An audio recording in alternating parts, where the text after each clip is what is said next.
Okay, so welcome to Paying for College Night or Financial Aid Night, whatever works best for you. I'm Beth Anderson, your college and career advisor here in the Met Howe Valley School District. I work with students both at Liberty Bell and the ILC on planning for post-high school, whatever that looks like. And a couple of things I wanted to mention right at the beginning are that the basic scope of the financial aid process is going to be the same whether you're planning to attend a trade or technical school, a community college, a four-year college or university, or a post-secondary career training program that requires tuition of any kind. So most of these principles are going to be the same for most folks. And this tonight is going to be primarily an overview of the aid process. And I know that we all have really nuanced financial situations, so I really encourage each of you to make a time to talk one-on-one with either me or Erica Spellman, our school counselor, or potentially with a financial advisor if that seems like it would be helpful for your family. And I also wanted to just say a couple things about this Zoom format.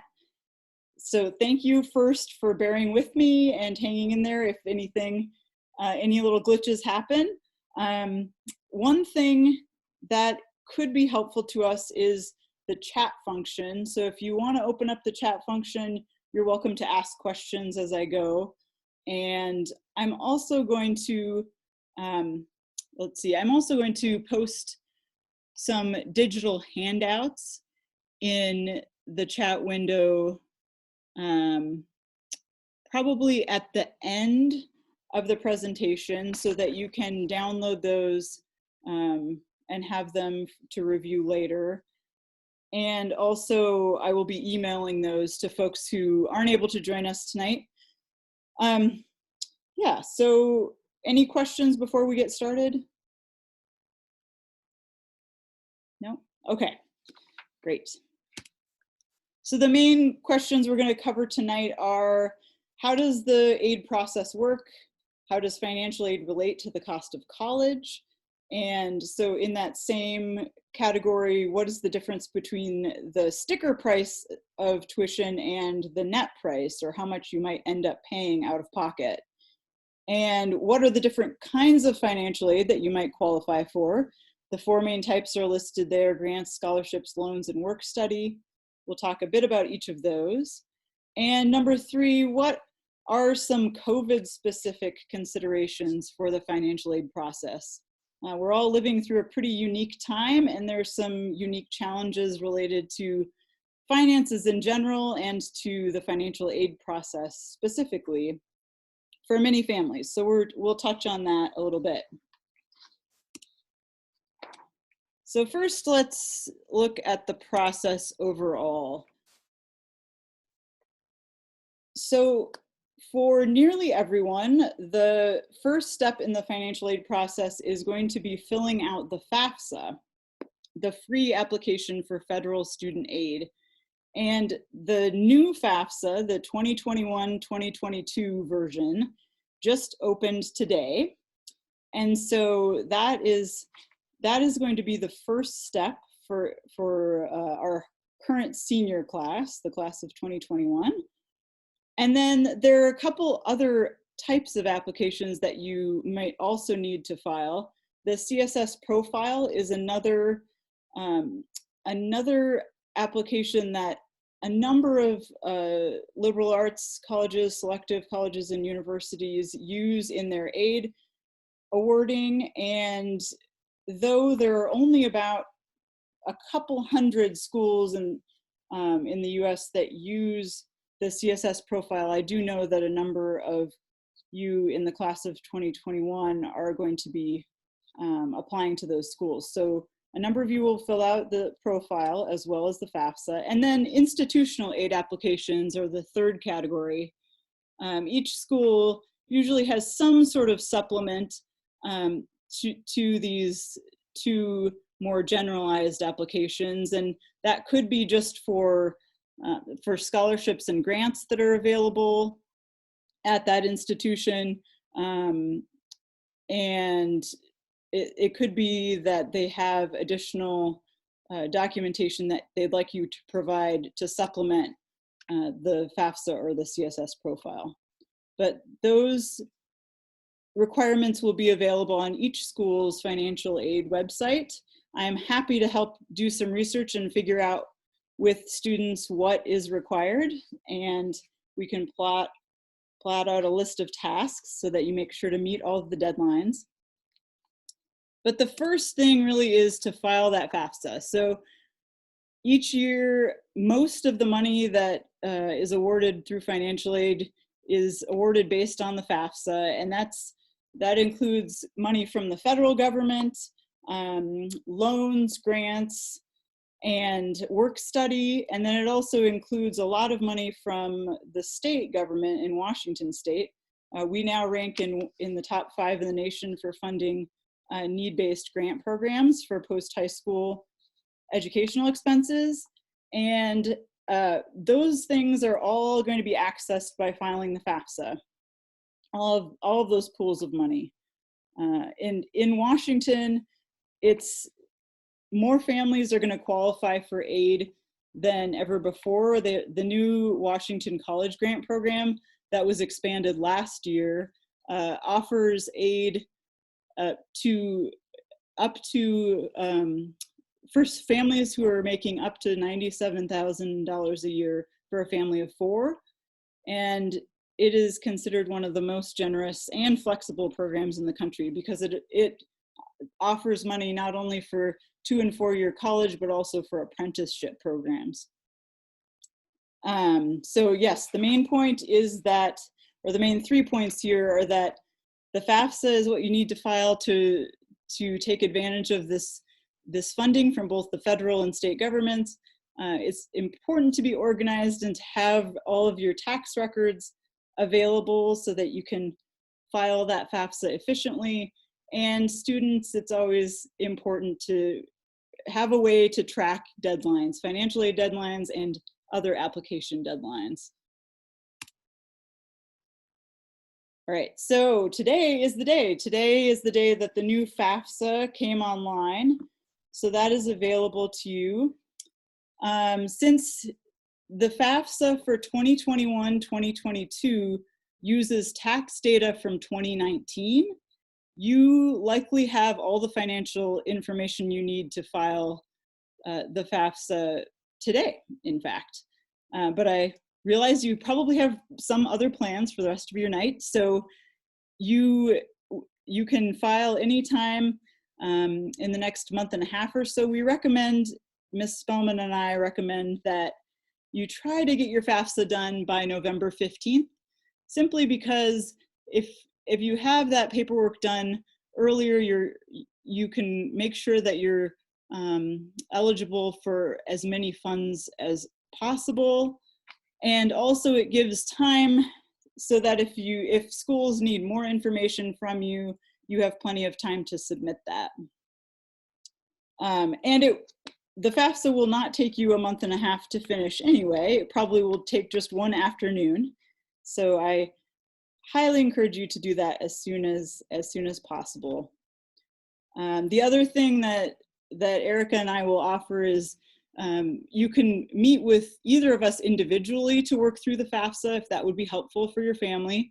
And also we're going to host a FAFSA completion event during the first week of November to gather a small group of students who want to work on filling out that form together here at school, probably here in the library, in fact, where we can be physically distanced. All right, so as you prepare to file the FAFSA, you will need to gather some information, some financial information, some identifying information.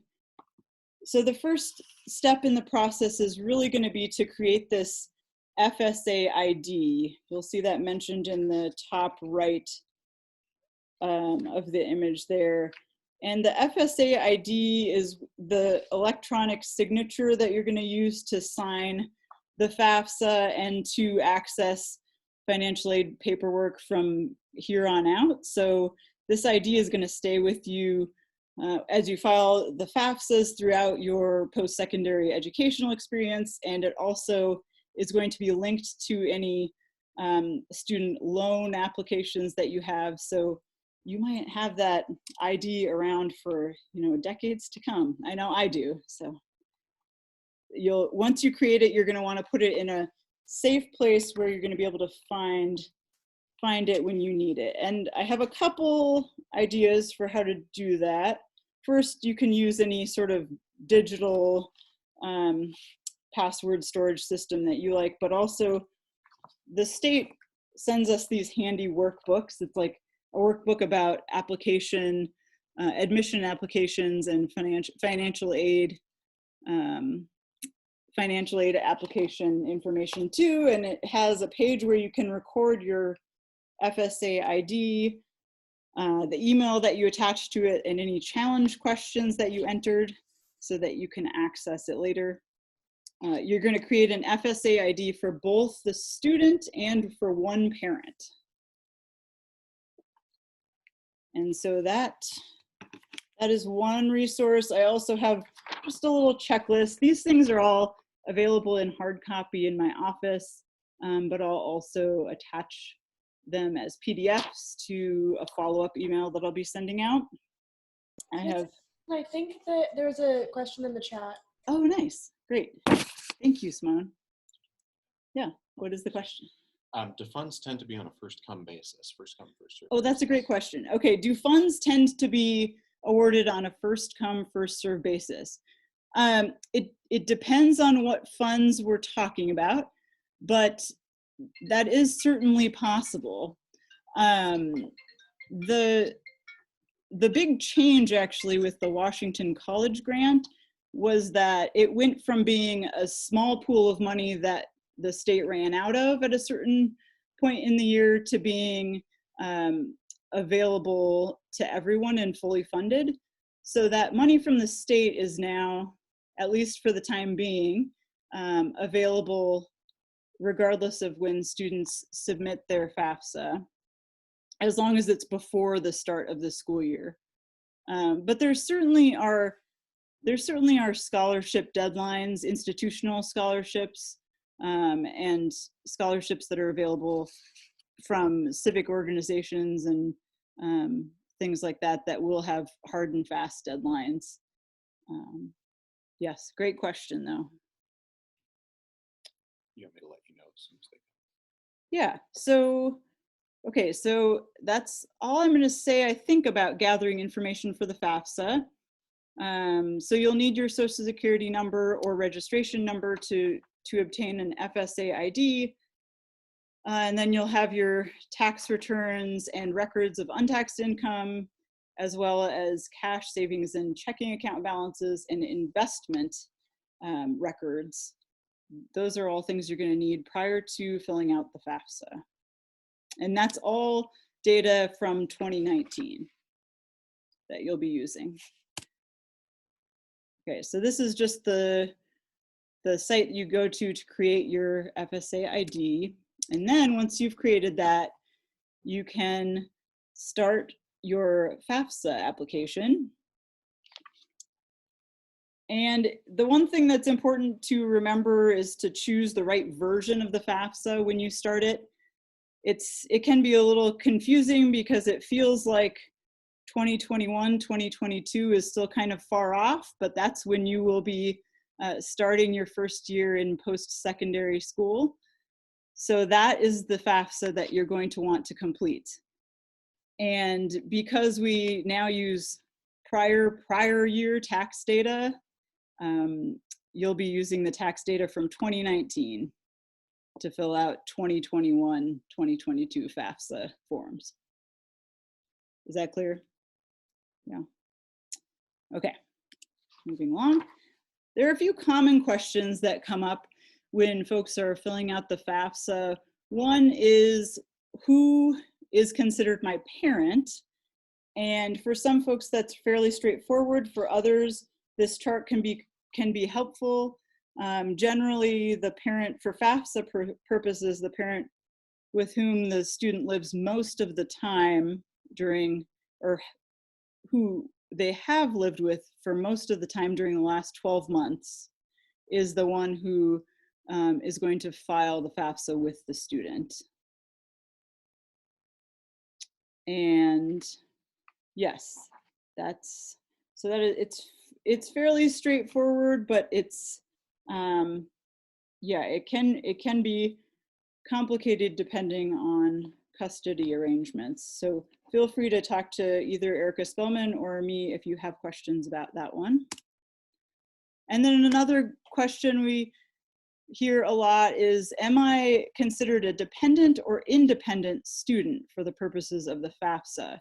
And the answer is that for the majority of high school seniors, you are going to be considered dependent students, even if your parents might not be providing financial support for your post-secondary education. So this little form helps you determine for certain if you're a dependent or independent student. If you answer no to all of these questions, then that means you are in fact dependent. And if you answer yes, then you probably are independent. Again, happy to talk through that more with folks. This is an overview of the assets that that the FAFSA looks at in the formula, where they determine how much families are expected to contribute to their students' education. So for the FAFSA, assets include money, business income, but not from certain small family businesses, investment farms, but not family farms, other investments such as real estate, but not the home in which you live. And so this, as I'm reading this, you can tell that there are a lot of exceptions, and if any of these exceptions might apply to you, I would highly recommend talking with a financial advisor who can put you in the right direction as far as what to include as investments or assets for the purposes of the FAFSA. And again, Erica Spellman and I are happy to make referrals to folks who we know who are financial advisors who have a lot of experience in guiding families who are thinking about how to pay for college. So we are happy to provide those references.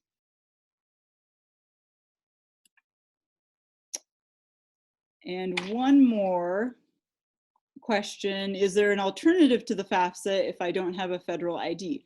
So in Washington State, we're really lucky to have the WASFA, which is the Washington Application for State Financial Aid. And that allows Washington State to offer financial aid to students who aren't eligible for federal aid because of their immigration status.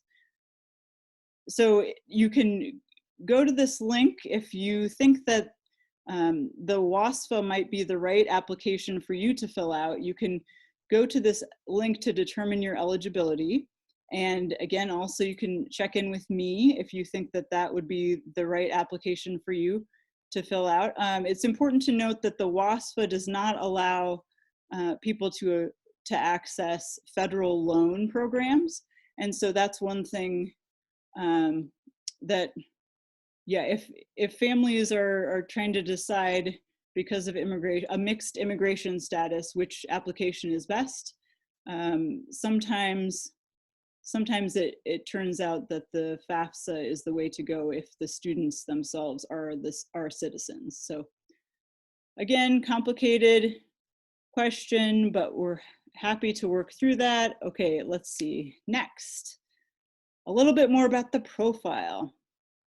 There is a handout that I'll be sending along that has a bit more of an overview and just links to the application itself.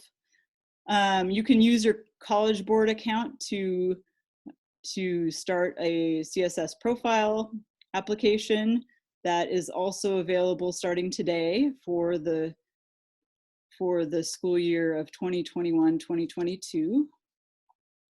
So that's another thing to get a start on if you know that you're applying to schools that require the profile. Any questions in the chat? Okay. Yeah, Beth, can I ask a question? Yeah, of course. So if you're recommending you fill the FAFSA by November 15th, but like when you're filling out the FAFSA, do you have to indicate what schools the student is applying to? Or what if they change their mind after you filled it out or want to apply somewhere else? How does that work? Yeah, great question. Yes, you do. You do enter the schools to which the student is applying on the FAFSA, Okay. and you can also go back in later and add additional schools. Okay. Yes, and submitting the FAFSA does not obligate you in any way to those institutions, but it just means that they're going to receive your data. Got it. Yeah. Thank you. Mm-hmm.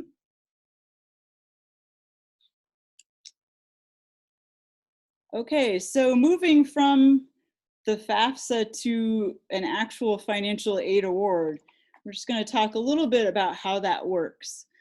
So that has to do with the cost of attendance at the schools to which you might be applying, and the cost of attendance takes into account both billable costs, so the obvious ones like tuition and fees and on-campus room and board, and also indirect costs like books and supplies and off-campus housing, personal expenses, and travel.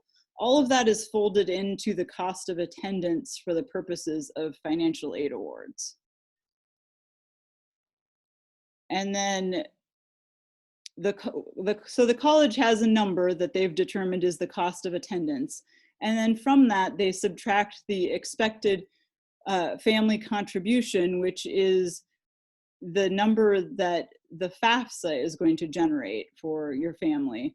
And that number includes the amount that the student's parents will be asked to pay, the amount that the student can contribute, and then also factors like family size, age of the eldest parent, number of children currently attending college, and then it can be impacted too by special circumstances related to health expenses or loss of property or employment, or deaths in the family. And we'll talk a little bit more about special circumstances and how to deal with those in a minute when we talk about the COVID impacts on financial aid. So for families who are not using or who are not applying for financial aid this year, but who are looking ahead and thinking about college expenses, one tool that can be helpful is this EFC calculator, and this is from the College Board. And so this is a tool that families with younger students can use to predict their expected family contribution. And of course, it would be based on current income levels, but that still can be somewhat helpful in planning for the future. So I encourage families with younger students to take advantage of tools such as this one. Okay, so either through the results of the FAFSA or by using an EFC calculator, you get to this expected family contribution. And when you subtract that from cost of attendance, you get the student's financial need. And it's important to note at this point that not all colleges are able to meet each student's full financial needs. So some schools will be able to provide funds to bridge that gap between what the family can contribute and the cost of attendance. But that's not true for all schools. And we're going to look at that a little bit more carefully when we talk about net price. So net price is the amount a student can expect to pay for a single year after subtracting what the college is able to grant in scholarship and grant funding. So the cost of attendance minus the financial need met would be the net price of attendance. And so ideally, of course, that would match, the net price of attendance would match the expected family contribution or the amount that the family was able to pay. But that's not always the case. And I have a couple examples here.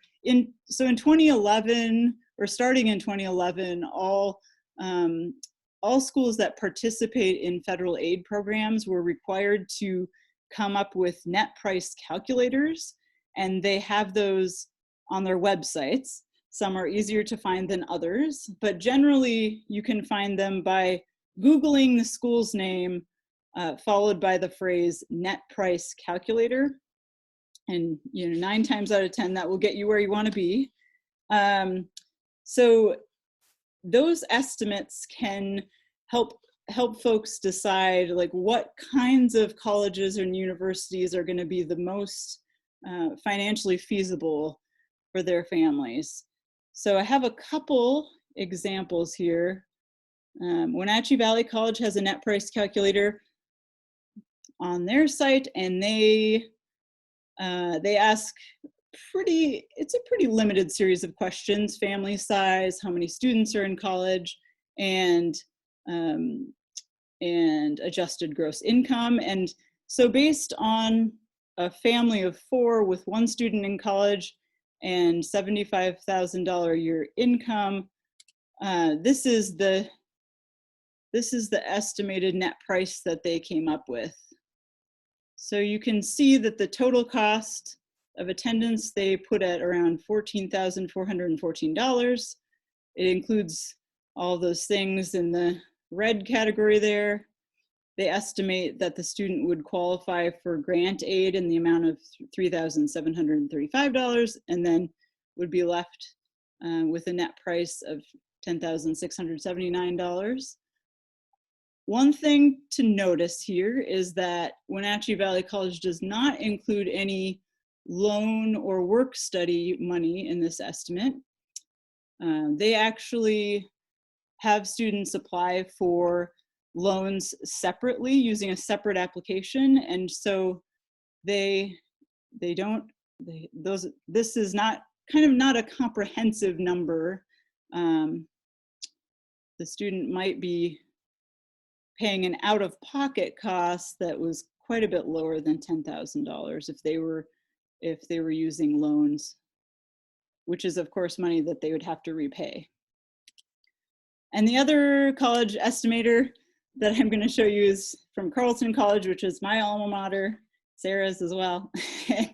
They actually have 2 on their site. They have this quick estimator and then a more robust net price calculator that includes more financial data. I chose to use the quick estimator because it more closely approximated the Wenatchee Valley model, and I used the same hypothetical family for 4 people, 1 student in college, $75,000 a year in income, and this is their quick estimate of how that total cost of attendance would be paid. So you can see that quite a big chunk of that would be need-based scholarship, and then the student and parent contribution is going to be somewhere between $2,000 and $15,300. And then they include also the expected student loan amount and student work study amount in their breakdown.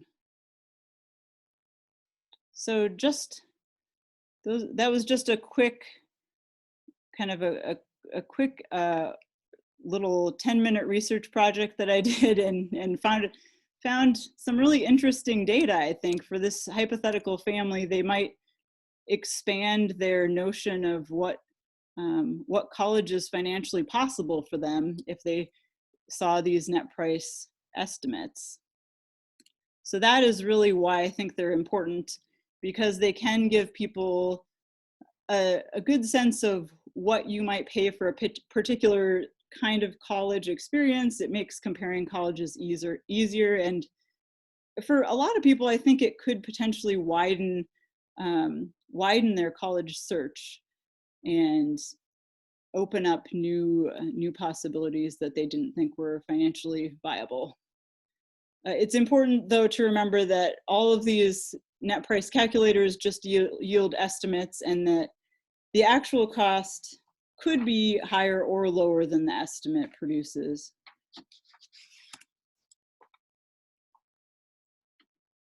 Okay, so now I'd like to talk a little bit about COVID and its impacts on financial aid. And the main issue that folks in financial aid offices are seeing is that lots of families' financial situations have changed dramatically since they filed their 2019 taxes.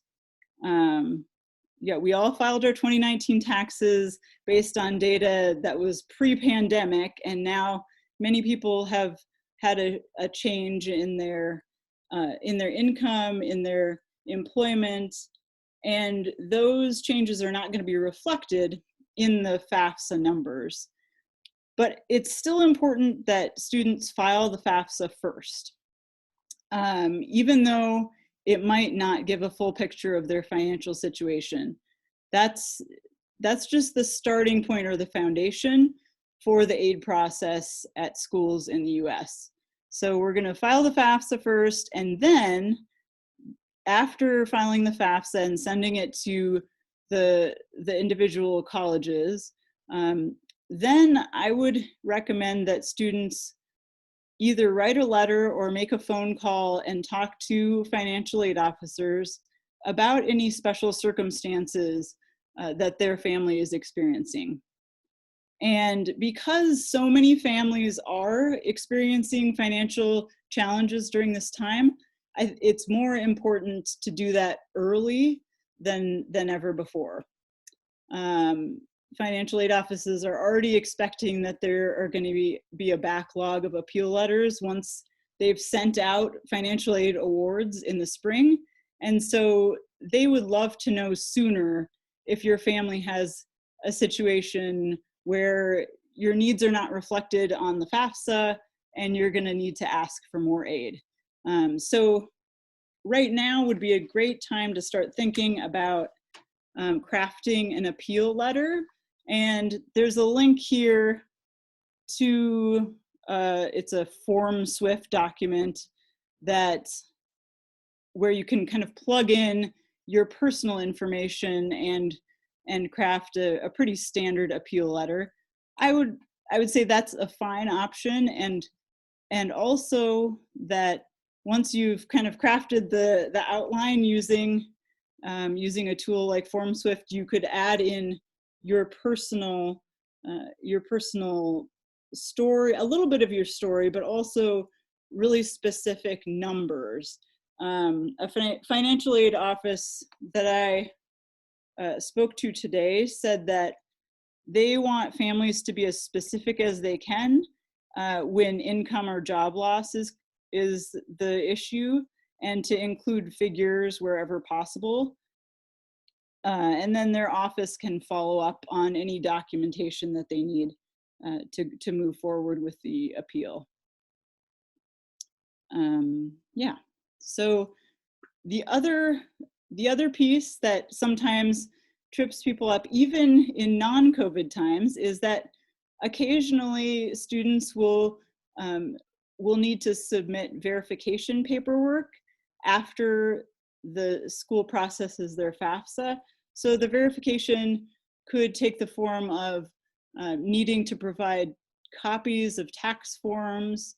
Also, sometimes the school needs to verify the number of folks in the household, and that there are a couple other areas where schools sometimes ask for verification. So the important thing to know is that that happens a lot. It's totally normal, and it's not because of any fault of yours that they're requiring verification. And it's just important to follow up as soon as possible so your award is not delayed. And through all this, if you need to make appeals or submit extra paperwork, I encourage you to be persistent and to ask for help when you need it. There are lots of folks who are here to walk through the process with you, and you can also lean on the financial aid folks at the schools you're applying to, because they too are really wanting to support students and to make college or any post-secondary educational path affordable and accessible. Any questions there?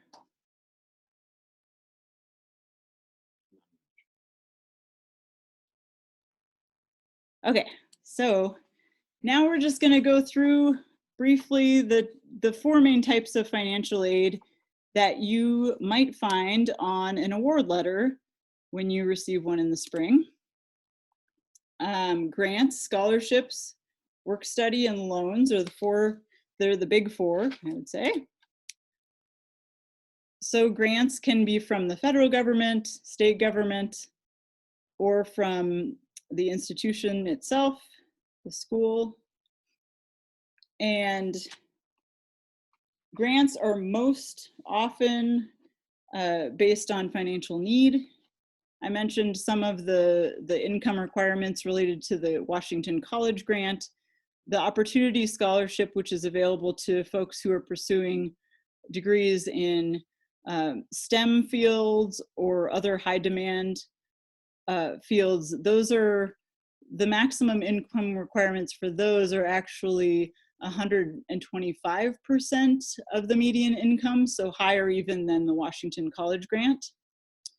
So anyone who's interested in training for a career in STEM, I would encourage you to apply for the Opportunity Scholarship.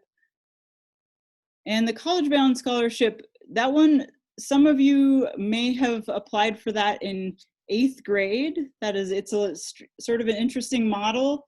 The state has people sign up in 8th grade to say that they're planning to go to college, and as long as you continue to meet the income requirements, you'll receive the College Bound Scholarship once you've graduated from high school and have chosen an institution in Washington State to continue your education. And at this point, most folks who qualify for the College Bound Scholarship also get some money from the college grant. So you're going to see on an award letter kind of a blend of those two. You might see also a Pell Grant depending on your income level. But those are all of these, except the Opportunity Scholarship, all of these grants are things that you would qualify for just by submitting the FAFSA, and if the school requires it, the CSS profile. The Opportunity Scholarship does have an additional application. There's an essay and a few short answers, but in general, these are all need-based monies that are available. A little more about the college grant. It's new expansion. So the maximum award amounts, these award amounts, I believe the number this year is if you're a family of 4 making less than $51,000, then your student would qualify for the maximum award, and then it's prorated all the way for families who make all the way up to $97,000 a year. And you can see that the award amounts vary depending on the type of institution.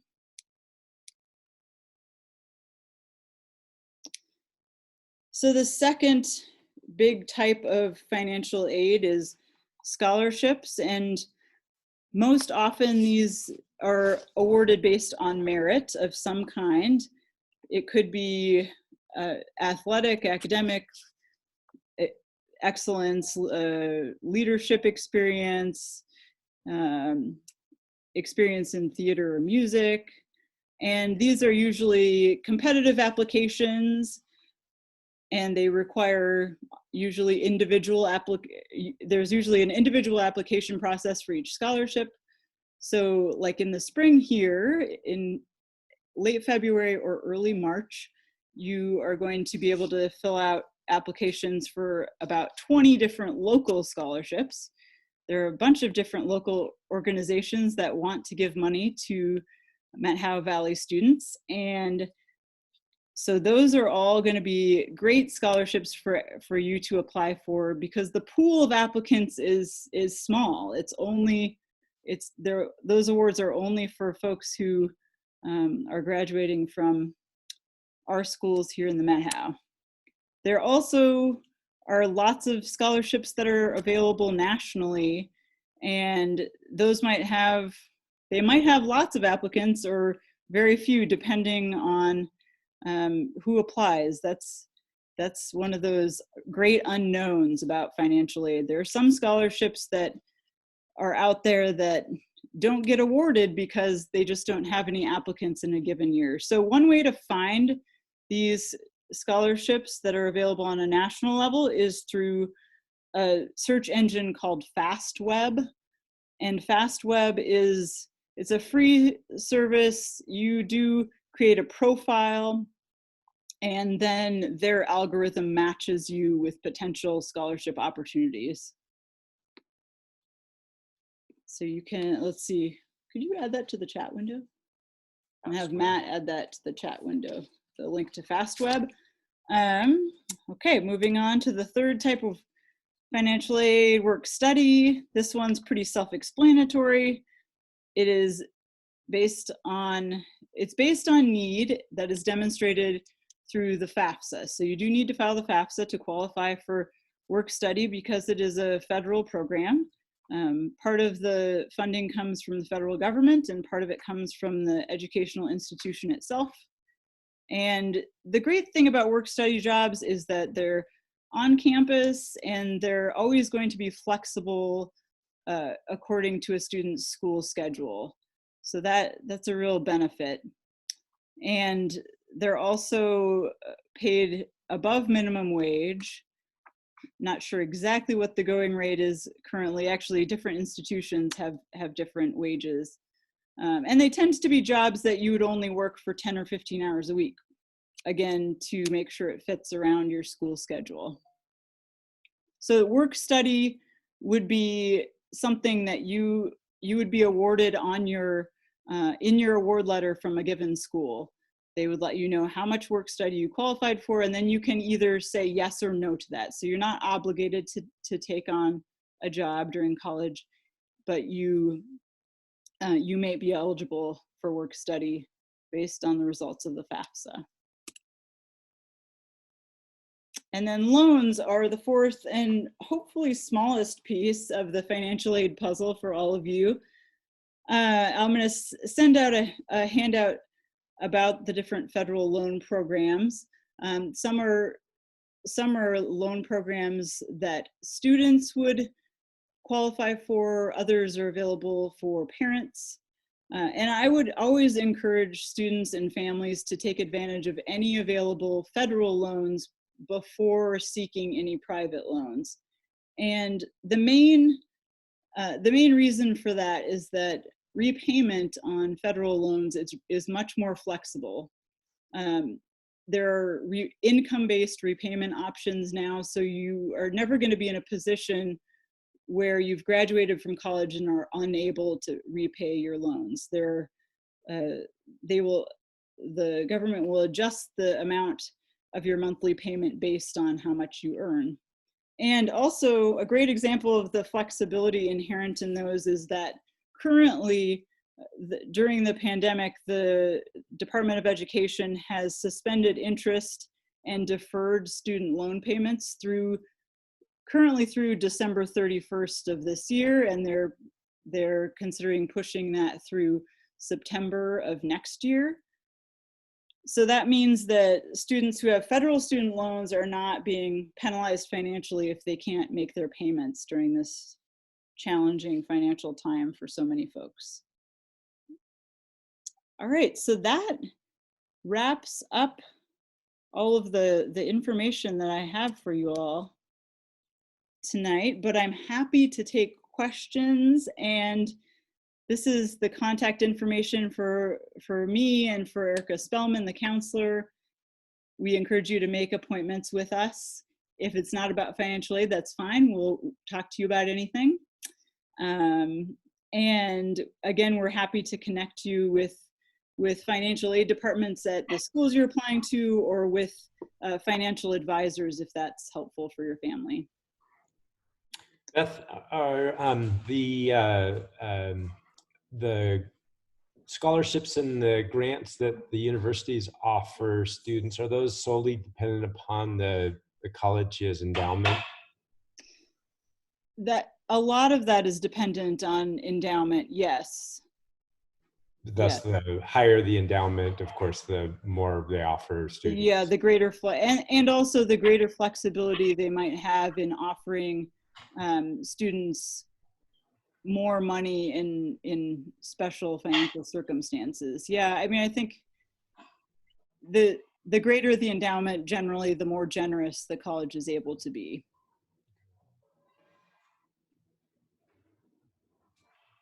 Have you been hearing anything at all about, how the pandemic is going to affect, like there are a whole bunch of students who are already enrolled in a campus, and then, they're taking time off because it's all online or, not going to work for them. Is there a concern that like the financial aid pool is just going to get totally tapped in an unusual way?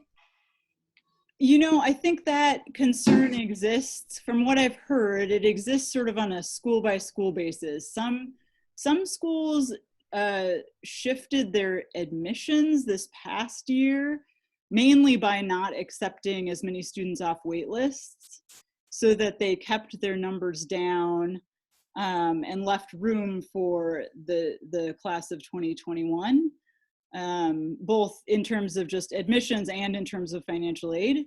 And other schools are having more problems with deferrals, like current students deferring. I know Pomona, actually, the admissions officer from there expressed that they were having a bit of a hard time figuring out how that was going to work for the incoming class. They expect that they're probably going to have to take a smaller class than usual. But it really depends on the institution. Yeah.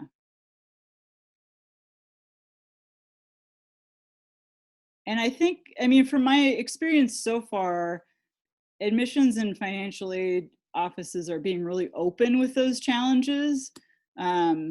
So if I call them or students call them or whatever, they're going to give you a straight answer about what the landscape looks like at their school. Yeah. Do you happen to know when the FAFSA came into existence? Ooh, that's a good question. I do not know. Has it been around for many decades or? I don't think it hasn't been around forever, but yeah. Matt might be Googling this over. He's my research assistant. Research assistant.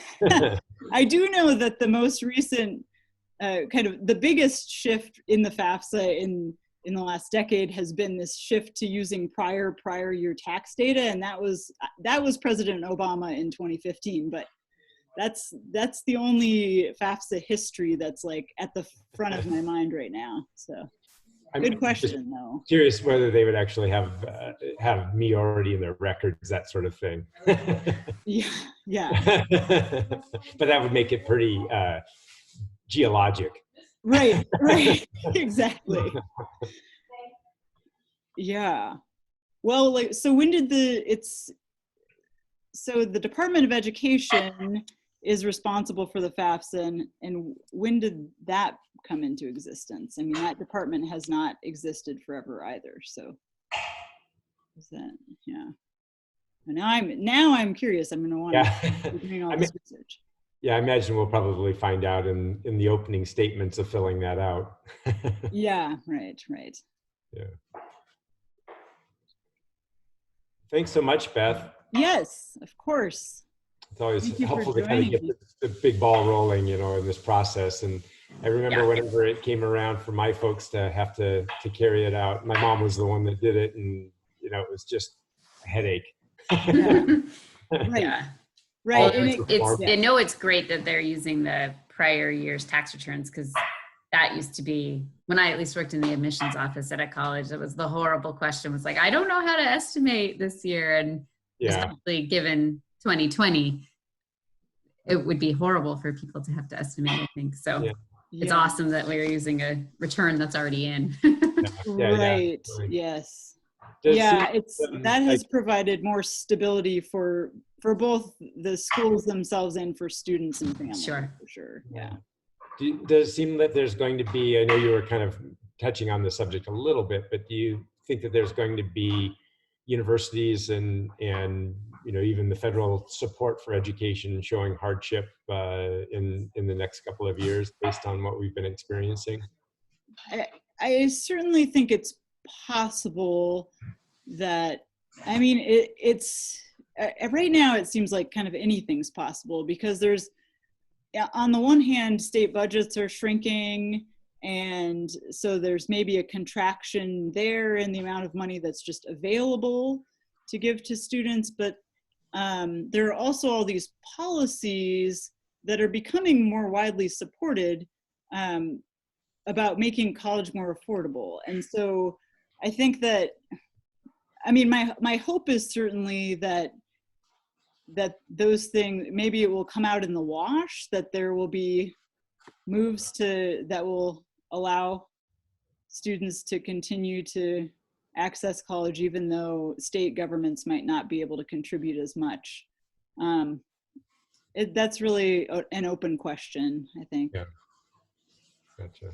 Yeah. Beth, I had one more question, and I know that this probably also the answer is it varies by the institution, but presuming a family's financial situation stays roughly the same over the 4 years the student will be in school, do you find most of the time that the financial aid package looks about the same from year to year, at least as far as the mix of loans versus grants and the amount of aid, or do some institutions want to lure you in with a great deal in your freshman year, and then sophomore year it changes? That's a bait and switch. Yeah. Yeah, no, I think that has become less common actually over the past several years. There's a real, I mean, I would say most institutions are responding to the fact that people want transparency in terms of what financial aid is going to be available. And so most schools will say in their financial aid award whether the scholarship or grant is renewable for all 4 years, or whether this is just something that will be for the first year only. Interesting. So those things have become more clear in awards, which is good. Great. Mm-hmm. Well, I'm sure we'll have a million questions when we start filling it out. Yes. Well, please let me know what those are, and I'm happy to help in any way I can. Thank you. Thanks so much, Beth. Yes. Thanks, you Matt. for joining me. Yep.